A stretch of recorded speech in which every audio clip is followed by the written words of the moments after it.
Hello, guys! I would love to wish each and every one of y'all a happy Chinese New Year. It is now Year of the Ox, and I think it would be a lot of fun to review one of my favorite kung fu movies ever on Chinese New Year.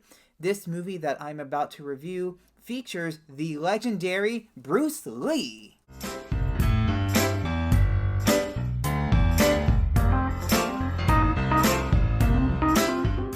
Enter the Dragon is a 1973 martial arts film directed by Robert Clouse, and it stars Bruce Lee, John Saxon, and Jim Kelley.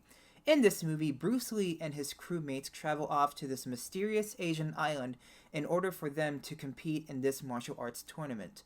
Once they are there, Bruce Lee meets the villain of the movie named Han.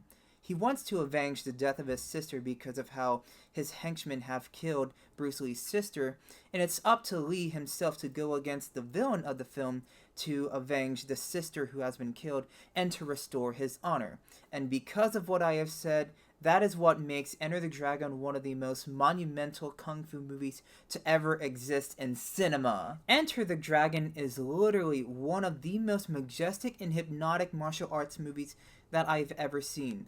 Not only is this movie so much fun to watch, it is a movie that is such an inspiration for other martial arts films that came out in the 80s and 90s and the early 2000s.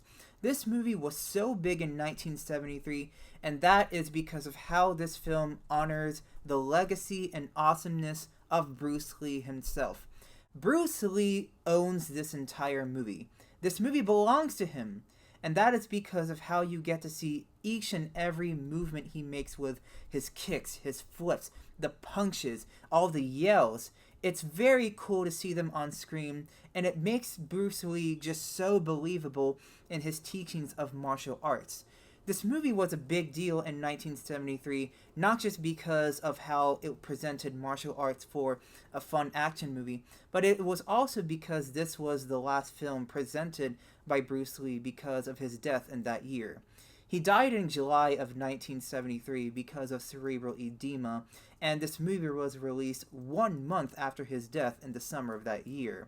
And because of what was presented in that film, it was the ultimate film that just showed how majestically amazing Bruce Lee was as a martial artist and as a human being. When you are talking about a movie such as Enter the Dragon or any film with Bruce Lee, you have to talk about the stunt work in this movie because the stunt work is just so badass.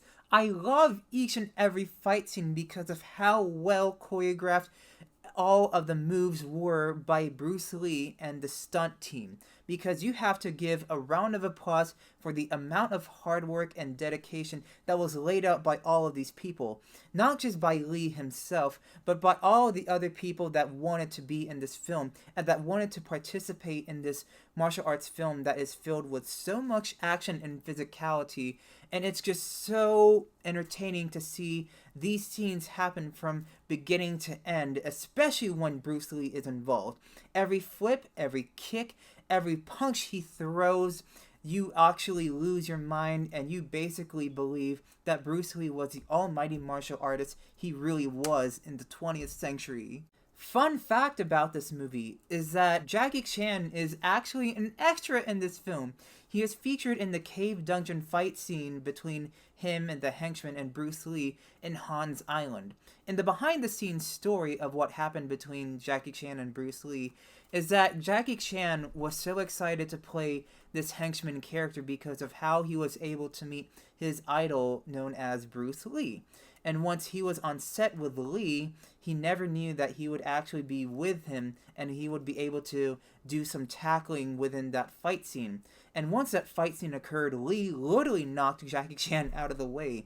But actually, Jackie Chan did not care because of how he was just able to meet and spend time with his idol on that day. And little did Jackie Chan know that he would eventually become the next martial arts superstar in cinema with, Police Story, Rush Hour, Rumble in the Bronx. And Jackie Chan was heavily inspired by Bruce Lee's martial arts teachings and kung fu, and he really incorporated it in his movies later on. They also love the costume design, the cinematography, the set design. the outside environment that is presented throughout this film. But if there is one issue that I have with this movie, I guess it's the villain Han. Han is a pretty normal villain. He just wants to run the martial arts tournament, wants to see people fight, and the dubbing for the actor is very noticeable, and it kind of doesn't sink in very well, especially with how the lips move and how the mouth moves and says each and every word. The battle with the guards was magnificent. Your skill is extraordinary. But that is a very small nitpick that I have for the film. Other than that, Enter the Dragon is such a special film. It is a movie that properly honors the legacy and awesomeness of Bruce Lee, and every time I watch it, I have a complete blast. And because of that, I have to give Enter the Dragon a 9 out of 10. I had a blast making this movie review. I've been wanting to talk about this movie for a while because of how much I appreciate Bruce Lee and the legacy that he left each and every one of us. He's one of my biggest idols, and I'm so happy that I made this movie review in honor of him and for Chinese New Year of Year of the Ox. And I hope Year of the Ox is filled with more blessings and promises, and I also cannot wait to make my new movie review coming very soon. Thank you very much as always, guys.